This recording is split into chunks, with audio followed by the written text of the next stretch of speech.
Poke, Yo, welcome to Tasty Humans. thank you for Take having two, me. do you know what I mean? Only I know what that means. Yes, for everybody watching, please introduce yourself and tell us why you're here. So, thank you for having me. My name is Muhriz, known as Poke2. I'm a graffiti artist from Malaysia, but now I'm based in Dubai. So I've been here since the past 11 years doing full-time graffiti. So yeah. Great, excellent. So before we get into all the graffiti sort of current day stuff, let's, as with all things, let's go back right to the beginning. Yeah. I'm going to ask, what year were you born in? In 1983. Okay. Yeah. Back in the days. Back in the day. So recently, the 42, Yeah. 41. 41. 41, Yeah, okay. so it's in October. October. Scorpio. Scorpio. Okay. My partner's going to love that. You know what I mean? All she ever talks about is the star signs and how compatible everybody is. Yeah. So where did you go to school and what did you study when you were at school? So I start from my background first. Yeah. So my family, my dad is military, so we move around a lot. So my dad is from Johor, it's a part of Malaysia, and my mom is from Kuala Lumpur. Mm-hmm. So because of my dad is a military, so we move around. So I was born in Kuala Terengganu, so on the east side. So that's where I born, but we moved to Pahang. So I move a lot. So I grew up in Pahang when I was, I think, 8 years old until I finished high school. So yeah. And how was school? How did you enjoy it? I mean, I enjoy if it's involved in arts, like using my hand, like craft and all, but not like math or English, that kind of stuff. How did that, if I could ask, how did that manifest at the time? You know, did you struggle with math and English and sort of get into the art space and feel super comfortable? Or Yeah, so as you know, like the Asian family thing, like result is, every class they have like number 1, number 2, number 3. So which I struggle a bit about that, but I always could. Like I just love like drawings. I always sketch on my back of the book, on the table, that kind of stuff. So, in a sense of education, yeah, I think it's a bit struggling, but yeah, I pass it through. I mean, there's a certain level that you can choose what you want to do at the end. So I choose the art stream. So that's where I try to evolve more on my, skill doing arts and craft, yeah. And what was it you were sketching on your tables and stuff? At the beginning, yeah. So because I love things that extreme. For example, like BMX, a skateboard. Yeah. So I grew up doing that. So we like also music, bands and stuff. So I listened to, back in the days, like all the Korns, Limp Bizkit, so I love to draw their logos and my books. So practice, because in my place to get a certain things is quite difficult because it's not at the city side. So I have to like create that brand, like draw on my bags to get the Nike brand. Yeah. So like for example the skateboard magazine as well. We have like, for example, one kid have a skateboard magazine that we share to pass around to see like what's new, what's gonna happen, what's in the trend now. So I draw what I see, like, the logos, like Korn logos, the Nike logo, Adidas logo. So from there, I move into like doodling. So I love to doodle, that kind of stuff. So yeah, so that's how it started. I was going to ask, with your father being military, Yeah. how did he react to you being skating, doodling, Slipknot, Limp Bizkit fan? Yeah. That's a good question. So I think at that era, that type of music or that type of sport is not like how is it now. You don't get that's too much support on that. So for me to get like a BMX, so I have to find a way to get the parts, like earn the pocket money and saving, that kind of stuff. Same goes to skateboard as well. We cannot just go to the mall and buy it. So I have to find a way, like trade in some couple of stuff, selling it just to get like a few parts. So in a way of because of the family that I grew up is a Asian country, so they more into the education. So you need to get a on your math, your English, your geography, your history, that kind of stuff. So if you don't get that target, then you cannot get what you want. Yeah. So for me, it's impossible to get the stuff that I want. So it's a bit hard, but that's the part that is the thinking of street hustling. How for me to earn, to get the stuff what I need. Yeah. So yeah. But did you, like I said, did your dad react well to it? Was he like supportive of you going into art, or did he kind of want you to be more academic and go into the military? For arts, yes, his support. Excellent. But not on the extreme side, the skateboard, doing tricks and all. So the it's a typical, like, the curriculum that I can go into is like taekwondo. Yeah.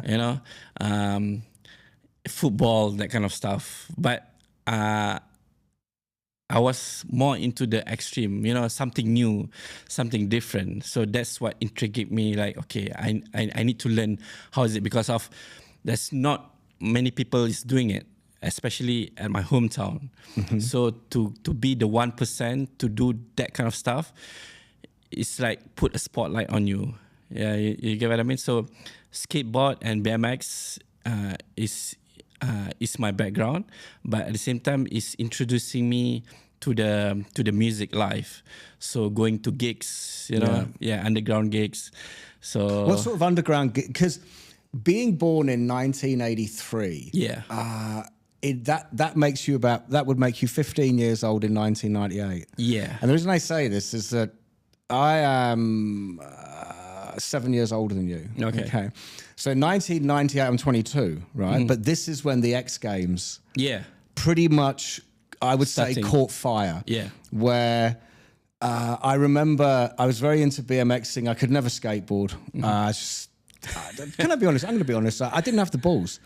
I didn't have the balls to actually try to, put myself at risk of ollieing down railings and stairs and stuff like that. I could roller skate on what you call quad skates instead of inline skates, but I never had the balls to be a skateboarder. But loads of my friends were. But in '98, that's when the X Games started. Tony Hawk, Dave Meara, Matt Hoffman, Bucky Lassick, all these guys. Yeah. And I remember seeing it on TV and the evolution of the tricks, BMX half pipe, stuff like that was. So to be 15, it must have been, magical. It's quite amazing because of to see like a lot of good skateboarding involved in the big tricks that time. Like, I'm into more street skating. Yeah. So I grew up with Shorties, Chad Muska, Steve Alston. Yeah. So to see them skate, holding like a boombox, backpacks, that kind of stuff. So for me, it's something different, because of my hometown is more involved in like motorbikes, like the loud motorbikes, that kind of stuff, and also that era as well. For you to be and involved with the X game is quite amazing. So I know there's one legend in Malaysia. It's called Pak Din. So he's also joining like X game. So to see him skating represent Malaysia, it make me like super proud. So it make me push, a bit harder. And you can skate? Yeah, I do skate. Yeah. I'm back in how good are you? Not that good, but I try, and I still skating now. So yeah, I mean, just to get the muscle moving, that kind of stuff. So when I was 15, yeah, I mean to do board slide, front slide, jump stairs and all. So it's all like fun, funny, that kind of stuff. Yeah. So the feeling of when you land a trick, that's the best part. Yeah. Same goes to the BMX. So we don't have the skate park, so we have to build the skate park by ourselves. So we like collect all the monies and build like the fun box, the pyramid, awesome. the rails and everything. So it's not only the skating part, it's hanging out with the friends and build all the obstacle that Where stuff. were you building this stuff? At like open court, like empty badminton court, that kind of stuff that they don't use it anymore.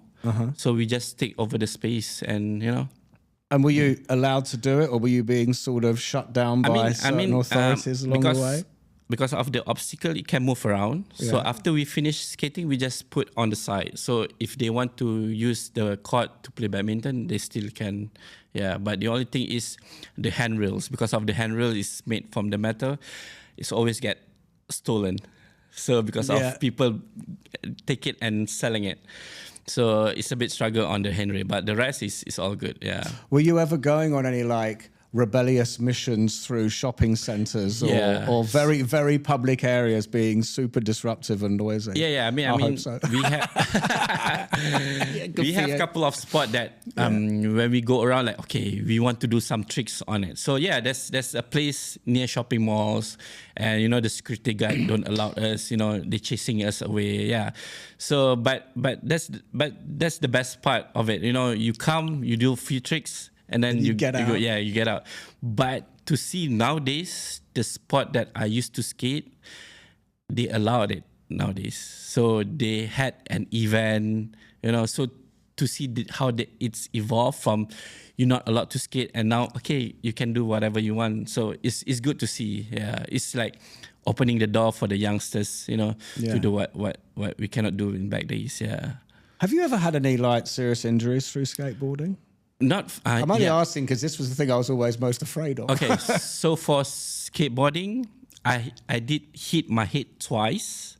Like I go up on the ramp and my truck stuck on the curbs, so I land my head first. So I was blackout like around 3 hours. So from the skate park going back, I cannot remember at all. I'm cycling my bike going back home until I'm in the shower. So I think that's the biggest injury that I had. For BMX, I did like a few tricks that I land on my lips. I got 1 stitches. Yeah. So I mean, the bumps when you go on the street. So you just like pedal so fast and try jump. Yeah. But the other day you lost control. Then so I didn't had any like broken arms or whatsoever. Yeah. So the biggest is I don't know, is what called like concussion or blackout. Concussion, yeah. Yeah, that's one. And I lost few memories about that. Okay. Yeah, so some parts of like when my friends told me one thing happened, I said, I cannot recall it. At all that what's happened.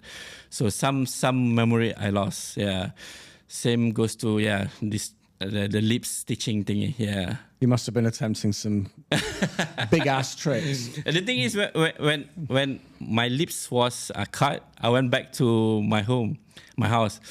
Then I told my mom. My mom don't want to see me because she's scared of blood. She's like, "Oh, go to the toilet." And then my dad come and bring me to the clinic to have the stitches. Fantastic. Yeah. So you mentioned earlier that you then started to hang out in underground parties. Gigs, yeah. Yeah. Describe, some of the underground events that you went to. So because of it's not quite huge, and then the place is a bit small, so it's only certain bands that allow. So if I see the band that I like, for example, the old school band Coffee Cancer from Malaysia as well. So yeah, I mean it's a typical gig that you have a mosh pit, that kind of stuff. So at the end of the day, it's just a place for us to hang out hear good music, and then after that chill. Yeah. So Do you enjoy a mosh pit? yeah, man. I mean, yeah. Your face, your face just lit up like a Christmas tree. The crowd Do you know what I mean? surfing. Yeah. So you've done crowd surfing. Yeah. Like, I mean, I've been in a few mosh pits. As far as I've never crowd surfed. Okay. I've been in there. You know, it's all going crazy, throwing your arms around, picking Yeah. people up off the floor, trying not to get pushed over. It's a crazy feeling. Do you know what I mean? But crowd surfing, I mean, crowd surfing. I mean, it depends on which gig you go. I mean, if you go to like a heavy metal band, that kind of stuff, so the dancing is a bit different. It's a bit wild. But if you go to like a hip hop event, it's a bit different. So for me, the energy of the metal band, how they dance and all, yeah, that's you can be like crazy without people judging you. Yes. Yeah. Yeah. Well, it's what you're there for. Yeah. You know, But it's if almost it's almost rude not to go in a mosh pit if you go see a metal if you're band. just sitting at the back. Yeah, it's like, you know, I always think that the band is. I went to see Guns N' Roses once. I was very old as well. It was only a few years ago, and it was here over in the Autism Rock Centre. And I had many a drink. Okay. I don't know in how, what I can and can't say. I'd had a lot of drinks anyway. But I remember even people were standing around me being very well behaved, and I was like, Nah. I was like, like, come on, you know. And even I think I was 43, 44 at the time. I was like, nah. And I did attempt to start a mosh pit with people. Because I'm thinking Guns N' Roses have come all this way. I've never seen them before. I loved them as a kid. And you know, they want you to do it. Yeah, you know, you might go wild, you know, listening to them. Yeah, so yeah, I mean, if you go to more like hip hop, that kind of stuff, it's more like how you dressed up, you know, all the bling blings and stuff. Yeah, so it all depends on which gig. So you went to see Nas, didn't you? Yeah, so Nas performed at Brits, I think last weekend. Yeah. So it was amazing. I mean, I grew up also with Nas, with the cassette and everything. So to see him like close up, it's, the energy, the vibe he brings is amazing. I mean, to listen him rapping for 2 hours with the drums and the DJ, it's amazing, man. Although have you seen many other hip hop stars? I see Busta Rhymes. Okay. Yeah, Soldier XB. And then I did see 50 Cent, Eminem's. Who else? What do you think of Eminem? I went to his concert back in, I think, 2005 in Australia. So back days, he was with, D12.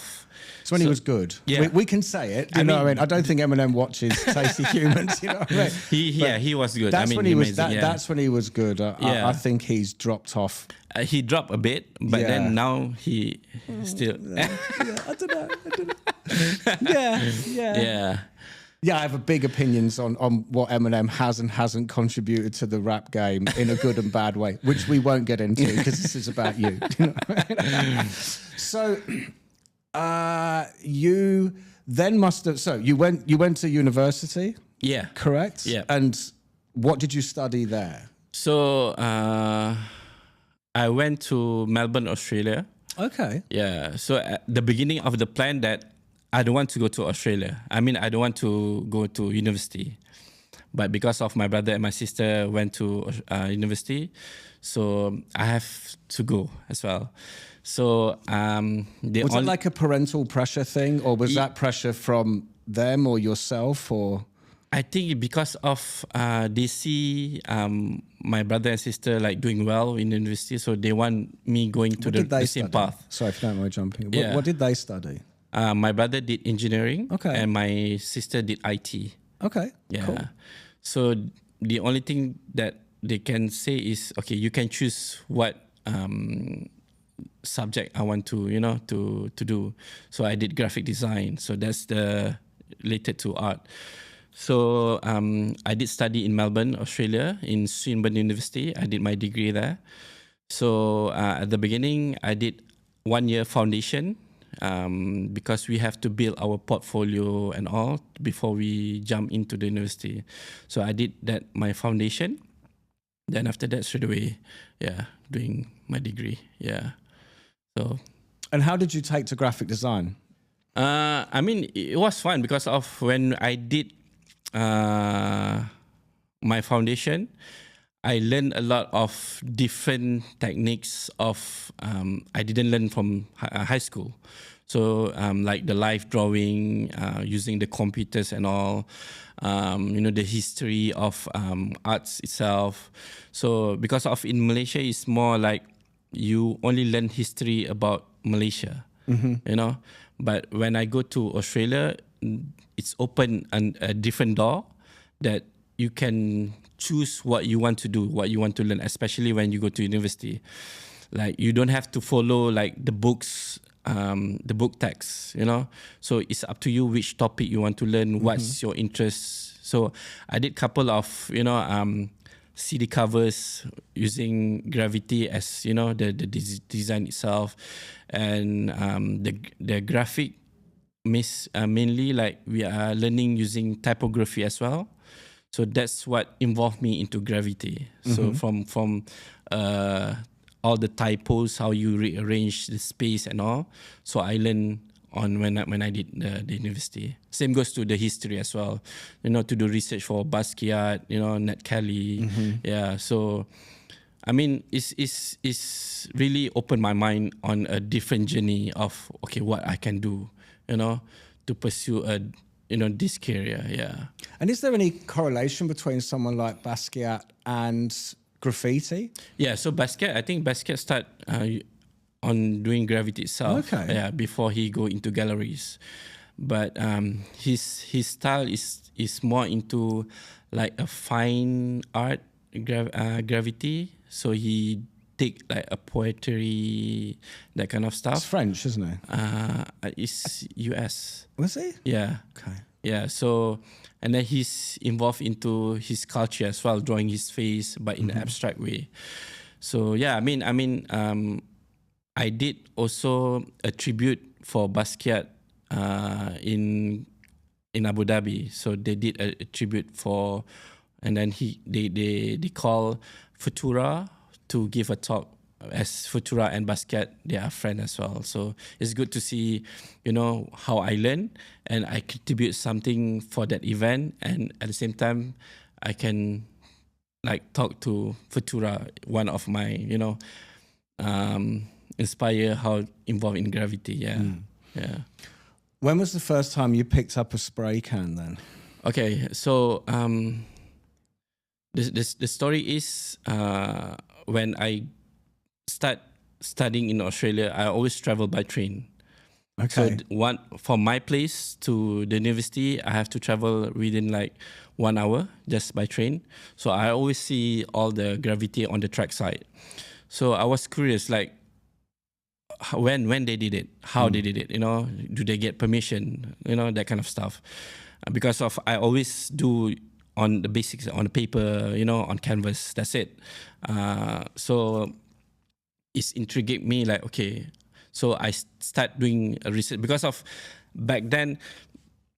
The internet is just starting, so then you can do a bit of research, but it's not as much as now.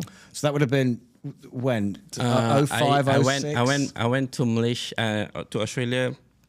2000. 2000, yeah. okay. So with the handphone era, the Nokia big phone. Yeah. So I mean, then so the internet was still dial-up. Yeah. Pre-broadband. You know what I mean? Where it took about 20 minutes to get a single web page. Yeah. A lot of people don't remember these days. We sat for hours in front of a screen while it's just going. Yeah. So I hook up with a couple of local artists, local writers as well, just to get the knowledge of what is Graffiti is all about and all. So I start with stickers. So sticker slapping, you just draw on a sticker, you cut it out and just paste around town, that kind of stuff. So then I evolved to poster, like Obey. So I create my own characters. So from characters, I draw on a big poster, cut it out, and go with paste all over the town. But I just feel it's not express enough. You know, the thrill is not there enough because of you just using with paste and just paste and then just go. So, you're like, no, I want to paint. I want to get on a wall. I want to put some color on it. Yeah. So then I went because of there's a youth center in Melbourne, so who like they give opportunity to teach the youngsters how to use a proper spray paint. So there's a guy named Phoebs. He's from Sydney, but he moved to Melbourne. So he's the one who teach me how to use a spray paint. So from there, I learned how to use the technique, what's the proper spray paint, that kind of stuff. So yeah, I did my first piece, like a small characters. Back in the days, my name was Blob. So that's the character that I did, Blob. What did Blob look like? It's like a ghost. Sorry. It's like a ghost that have a long tail. Okay. That can ride Blob. Okay. Yeah. So I choose Blob because of it's a virus that spread fast. Okay. So I wanted my characters to spread all over the town. I mean, that's the Graffiti mindset back then. It's, 100%. To spread the name. So so I want Blob to go all over the place. Yeah. So how was it when you decided, like, so just set the scene, like you're going to go do it, you know, you've got your spray paint and like you chose your wall and, because I'm assuming you didn't have permission. Nah, I mean, there's a few places that you allowed to paint in Melbourne, Hostel Lane, that kind of stuff. But I prefer to go on the track side. So because of I always travel by train, so I always know which spot that I want to paint for the next session, you know. So I always like target, okay, this is going to be a cool spot that, you know, I can see, people can see. So I will come during the night, check the place, is there any security and all. So if it's line clear, then straight away I start painting. Yeah. So that's how I start. Yeah. Have you done a lot of, I'm stuck. How do I say it? Have you done a lot of illegal pieces? Yeah. I mean, I mean, because I think what a lot of people don't understand is that in graffiti world, sort of illegal is legal in the world of graffiti. That's how it's kind of supposed to be done. I come from London, so 20 years in London on the underground. I get exactly what you're saying about the trains. Yeah. And then traveling and you see a piece somewhere and you think, how the hell did they get up there? Yeah. You know, or get the permission to do that. So there's an essence to it where it's about putting a piece somewhere where it shouldn't be. Yeah. You know? I mean, I think the world in Graffiti is if you can find a spot that difficult to do, it's more interesting. Like the term what we call it's like heaven spot, you know, when you do it on billboards or on the trains, that kind of stuff. So if you can reach that certain area, you will increase your reputation because of like, how they, you know, the artists went up there, you know, when that kind of stuff. Yeah, exactly. Yeah, so your street credit will, you know, go higher. So people will know you, you know, okay, I seen your piece up there. Yeah. Rather than, you know, just a small on the wall, that kind of stuff. So I did a lot in Melbourne itself. But yeah, I mean, there's a lot of stories. Yeah, I mean, the trackside, the abandoned places, I mean, the open walls, and then there's certain rules as well you have to follow as well. You cannot just go on top of other people's piece. Yeah. So you need to know who you go on top of it. Is it like, you know, a toy or is it a legend? Yeah. So and then you have to cover up the whole piece if you want to, you know. And then there's a beefing part. I mean, if you did a tagging or a throws up on someone's piece, is you are trying to create a trouble. And what is I know what tagging is, but for people watching, what is tagging? So tagging is a basic of how you start Graffiti. So it's basically your signature.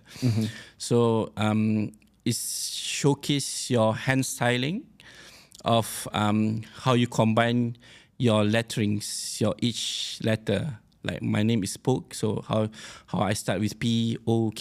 So if you have a good tag, people will know it's you. So it's like your signature itself. And at the same time, like for example, in the state, they have different style of tag that they know which represent which state. For example, in LA, in New York, in Philly, so they have their own style of tagging. So although it's a different artist, but their tagging, they know they represent on that state itself. So yeah. Okay. Are there any kind of rules to graffiti as far as what you do write? So is it like, for instance, uncool to like do a piece that's a giant cuss word? I mean, you know, it's all depends on the artist itself. I mean, what's their mission? I mean, most of it is just to spread your name, you know, to get your name out there so other writers know, okay, you've been there. I mean, that's your space, you know, and it's like at the same time, it's open the new doors for them to create another piece on the side or at that area. But yeah, there's certain rules that you have to follow. That I mean, you cannot just put a piece on the church or a mosque, yeah, that kind of stuff, and then you need to know like who you go on top of it. If you have like an empty space, it's better to do that rather than to do on someone's piece. And then you have to cover it up, and then at the same time you can see which year they are doing it, you know, so at least give it a couple of years for the piece to be there, you know. This is the certain rules that they have in graffiti scenes. Yeah. And I wanted to ask you, because you mentioned it just a moment ago about the actual paint itself, you know, how to choose the paint, what spray paint to use. Like, I myself have always wanted to know, you know, like, because sometimes you spray a wall and it just runs. It's like, how do you actually create the piece? You know, the distance, the pressure. You know, I find this fascinating. So there's a different type of spray paint. I mean, nowadays there's a lot of good ones. There's also the local brands as well, you know, the national paint, you know, the one that you get in hardware for 5 dirhams, 7 dirhams. So the difference is the pigment of the paint. So the paint that you bought, a cheaper paint, is quite watery. That's why it's dripping fast. And at the same time, the pressure itself, it's a bit high pressure. So you need to know the proper technique, like fast stroke, if you're using the cheaper one. But nowadays, because of we have a different brand itself, it's like you painting using a pencil. So you don't need to pull it super fast. You can take your time, and then it's quick dry. You know, the pigment is thicker. You can choose whether you want it to be a high pressure, a low pressure. So, but I start learning using the cheap brand.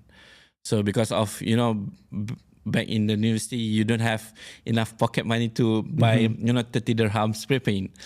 So yeah, I mean, the skill of using the lower price is teach you how to do using the higher brand.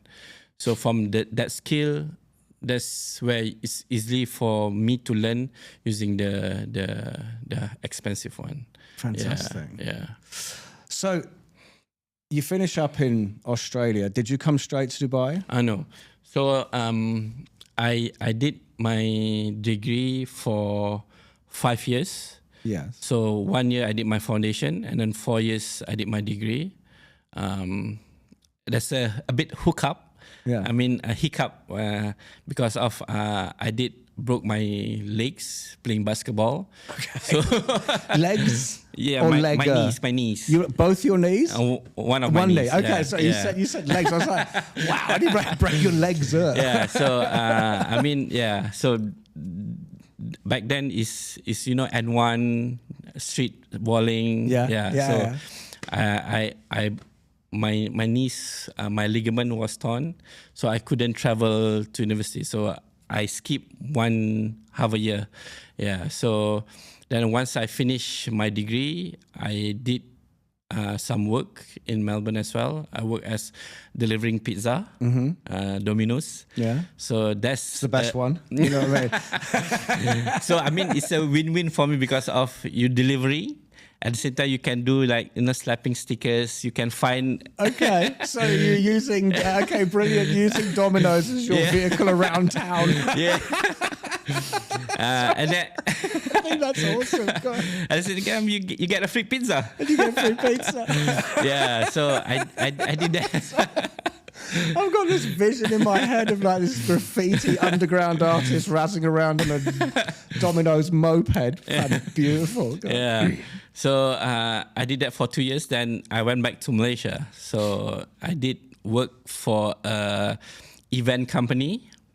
I did my graphic there for 7 years as well. So the thing is, the company that I'm working, they are working with the government. So the design that I create is something that related with government, with the protocols and all. So it's more like, doesn't have a lot of freedoms. Yeah, you have to follow certain rules, when you create or submit the design. So, and at the same time, the best part is because of it's an event company, I get to travel as well. So I travel around Malaysia. So, when graffiti artists travel around Malaysia, there you are again. Yeah. So I do taggings and stuff. Nipping So that's the best part. Why I've been working for 7 years with that companies. Yeah, and then. So how did you end up in Dubai? So I was supposed to go back to Australia. I thought of, let's go back to Australia and find, maybe graphic works over there. Then a local guy here contact me and my friend. They went to Malaysia. So they're supposed to find a business of selling ice cream. And then they saw a lot of graffiti in Kuala Lumpur, that kind of stuff. So at the same time, they always travel to Europe. So they see a lot of graffiti in Europe as well, but not in UAE. So they thought of, okay, why not, create a professional graffiti company. Okay. So they contact us like, okay, do you want, to start a company in Dubai? I was like, at the beginning, I was like 50-50. I mean, are you serious to start a graffiti company in Dubai? So I did a couple of research, and I have a cousin here as well. So I take a chance, like, okay, just go for it, just to see what's going to happen. I mean, if I'm going to be in the labor camp. Well, yeah, I was going to say, this is what I think a lot of people... Did you end up in a labor camp? This is what I think a lot of people don't realise about Dubai. Yeah. Like, there's two versions. Yeah. There is the version of the Lamborghinis and the Ferraris and the glitzy glam and everything like this, but there is an overwhelming desire for urban culture as well that I don't know how many people really understand is here. Yeah. So for them to ask you to create a graffiti company I would feel a lot of people that watch this would go, I didn't think Dubai was like that. Do you know what I mean? Yeah. So I did my research as well. Like, the scam of in Dubai with the labor being stuck, that kind of stuff. Yeah. So, but because of I have a cousin here, so if anything happen, I still have a backup. So that's where I take a chance. Like, okay, just go for it. Because when they did see us, when we had a meeting, they straight away want to know, okay, are you in or are you out? Because of if you're out, you want to find somebody else. That's also very Dubai. Yeah, everything needs to be fast. Are you in? Yeah. Should we give an offer letter? Okay. So so I said, okay, let's just go for it. Because of my friend said, like, if you go, I go. So okay, just take the risk of it. And also I was married and have a son back then. So I talked to my dad. So my dad just said, take a chance, go for it. So that's where we said, okay, we agree. Then we had to wait for, I think, 4 months just to reach here. So we've been waiting for the flight ticket, what's going to happen. Are they serious or not? I need to give a letter to the company that I'm going to quit, that kind of stuff. Yeah. Yeah. So at the end of the day, they said, oh, you already booked your ticket. You have to come. Dubai is. Very Dubai, yeah. Yes. So we came here. I mean, two of us. And then the thing is, they want to create the Graffiti in a professional way. So we have to wear like suit and tie. Oh, really? Yeah, because they have an office as well. Yeah. So their office, they are selling like luxury stuff. But at the same time, we have to check in to the office every day. So it's like an office hours. So as a rebellious, mindset, like, no, I don't wear this kind of, clothing. I don't go, 9 to 5, that kind of stuff. So it's a bit struggling. But yeah, slowly we try to change their mindset. Like, we don't paint wearing tie, wearing coat. Yeah. And plus Dubai is hot as well. So then they start to open their mind, like, okay, they cannot like hold us like within this type of rules. They need to give us type of freedom as well for us to, to do the project and stuff. So yeah, I mean, the starting part is a bit difficult, especially to convince like the government here, because of Graffiti is new, and they don't know like they only know like, okay, Graffiti is vandalism. Yes, yeah. 100%. I was going to say, yeah. So what's Graffiti can provide for UAE itself.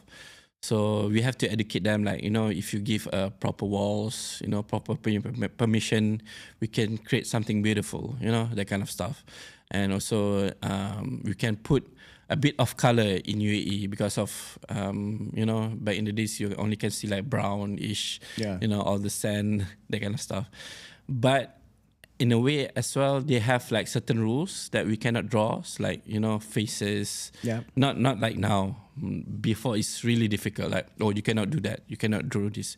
So we only have certain subject that we can do. Yeah. So like patterns, that kind of stuff. So it's at the beginning it's a bit difficult, but along the way they start to open. I mean, because of the new generation who, like especially the locals, the new generation that already travel around the world. Yeah. So they already open their mindset, like, okay, Graffiti is not a bad thing, So that's where we start to get projects. Well, I think, I tie it in with tattooing, where if you go back a number of decades, tattoos were associated with bikers, rock bands, drug addicts, prisoners, and it had a stigma to it, which was like, my parents were not happy. Do you know what I mean? When I got my first tattoo when I was 18, I think I was 18, my dad was, it was off the chain, not happy, But the thing is that as it goes on, you realize that you're not having offensive words tattooed on you. You have a lot of pictures and images, and it's an expression of how you're feeling and kind of what you're into and everything else.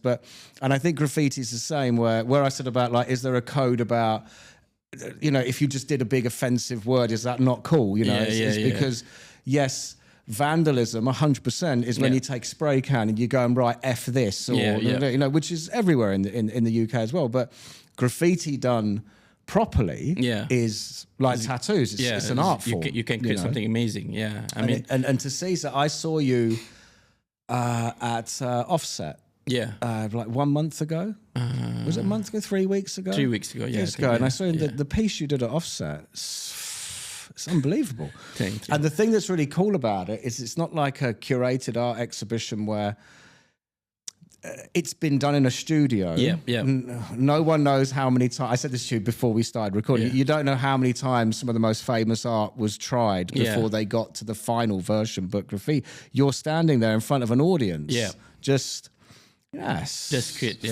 I mean, I always want to educate as well, like, the differentiate of graffiti itself. So the graffiti that I create is more doing letterings. So Yeah. that's how Graffiti start. Letterings and characters. So that's why I try to educate people here. Like, okay, what's the Graffiti is all about? Well, you teach it, don't you? I did couple of workshop. I mean, To kids. to kids. Yeah, it's awesome. Yeah, So to just to educate them, proper safety. I mean, for them to see, like, I'm doing this for a living, it will open their mind as well. You don't have to stick to being a doctor, a lawyer, that kind of stuff. I mean, the mindset of the Asian parenting is only that. I mean, nowadays, when this few of my friends, when they see their girlfriend's parents to propose, like, oh, what you doing? Oh, I'm doing Graffiti. Like, I'm a graffiti artist, yeah. like, are you sure you can take care of my daughter? Yeah, that kind of stuff. But And you're like, I'm a really good one, so it's okay. It's okay. Yeah, but if you see, they do travel a lot. They've been been called to join bigger event, to do a big company, so they can do this as a living. So it's not only the mindset of, oh, this is only for vandalism. No, I mean, we can create something beautiful using our style. If you give us the freedom, if you trust us, to create something something nice, crazy. Yeah, I mean, you can see something beautiful. So that's what I did in Offset as well. So I want to create something not as usual as you see on the street, portrait. So I want to give a different knowledge of, Graffiti is a style writing. You can play around, like each lettering is like a puzzle. What style you can create, what's influenced you, that kind of stuff. So yeah. And where else can people see your work in Dubai? So I did one in Time Out Market in Souk Al Bahar. So I have one walls there as well. I did a few in Abu Dhabi, in Al Ain.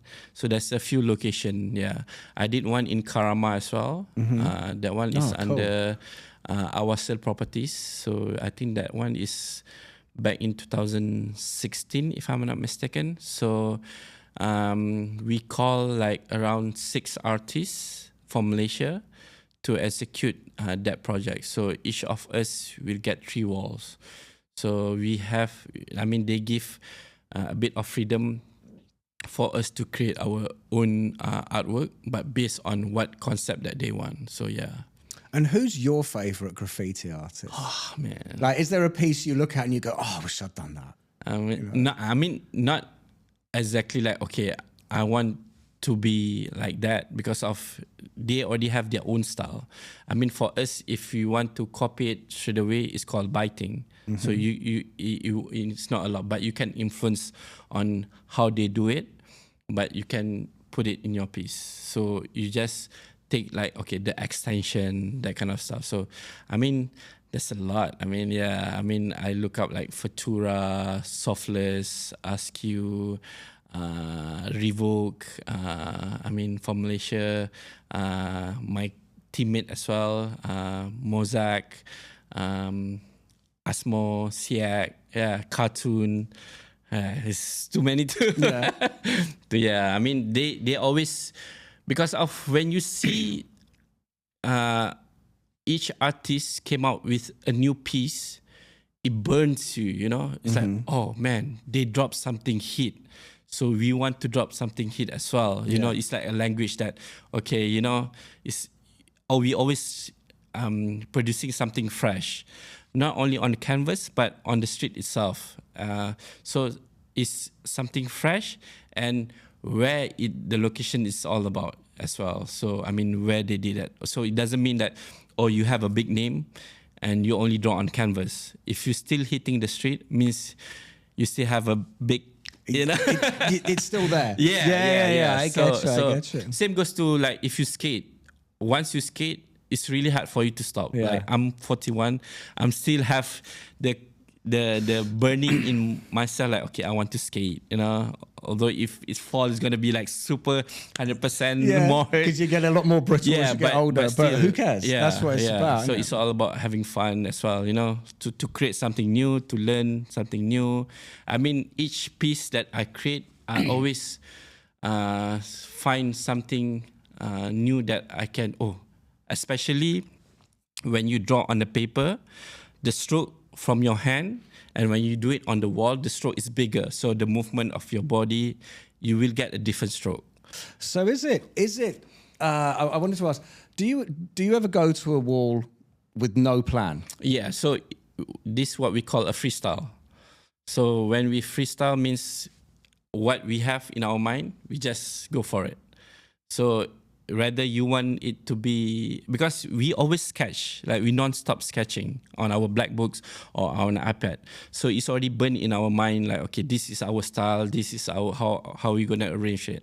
So when we see an empty wall, straight away we know how we're gonna, you know, calculate all the pieces, what we're gonna do, the effect, the colors. So we already like burn in our mind, like, okay, how are we gonna drop it? So it doesn't mean that we need a paper.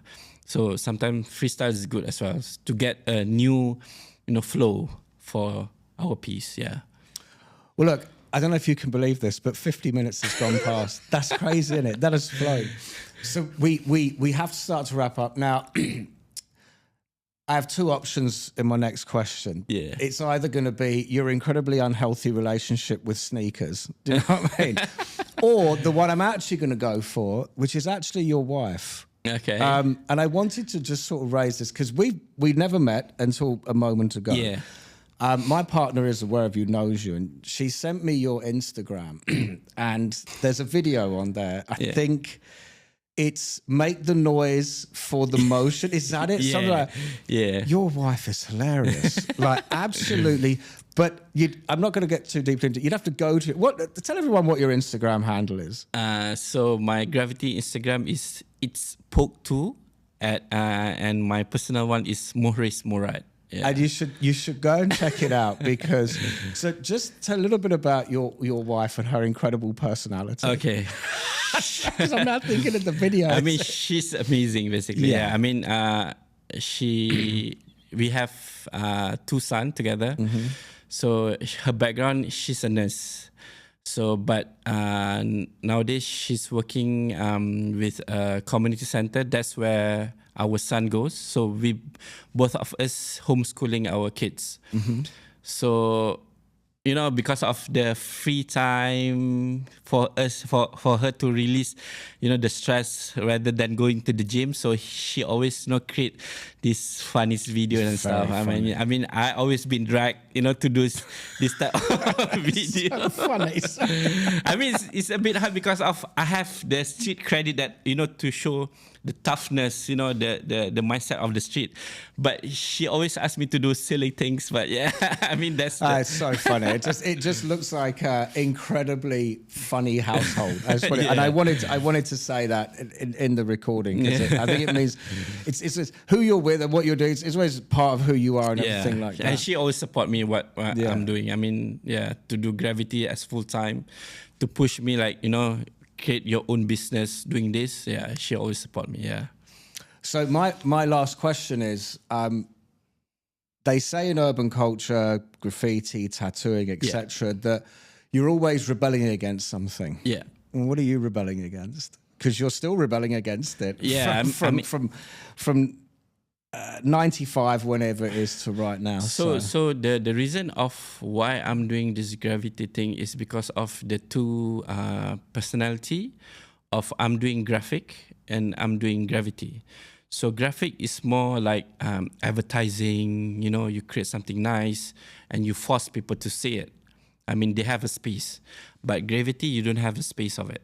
So that's where I want to take the space of, you know, the community space that if you give us a proper wall, we can create something nice. You know, not only a one person, we have a jam, a group, a crew. So if you give a proper one, we can create something amazing.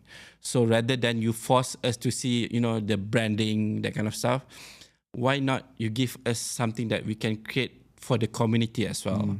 You know, the music, the hip hop community. Because of when you create a good background, there's always like, you know, photographers, modeling, that kind of stuff. Yeah, you know, they will see something, and the kids as well, if they see like a lot of colors, you know, their mindset will be like, okay, fresh, you know, that's, you know, something dope. They don't see that often, you know, rather than, you know, the internet. This, they see it live and how we did it. And we can teach them, okay, a proper technique, you know, something nice for them to create. Yeah. And as I say, with all of the wonderful Tasty Humans guests that dare to come on an unscripted, unedited show, if you could say one thing, one piece of advice to a youngster wanting to get into this, what would it be? And it can't be get a job at Domino's. Because you get the transport. I mean, if you love something that you love to do, just go for it. I mean, don't be scared. I mean, don't hold your back. Just go for it. Try it. I mean, you never knew once you try it. Once you pick up the spray cans or you take the skateboard and skate, you know, then you know the feelings of, okay, this is fun. This is good to do, you know, rather than if you scared and you hold your back, everything you want to do, you are scared of it. So once you take the first step, then it's going to be amazing. I mean, you will pursue everything that you want to do with the first step. Yeah. Fantastic. Poke, thank you so much for coming so on. much I've for having me absolutely here. loved it. I wish you all the best, and we'll get you back in the future to talk about all of your sneakers. Anytime for sure. Cheers, mate. Thank you so much. Thank you for having me.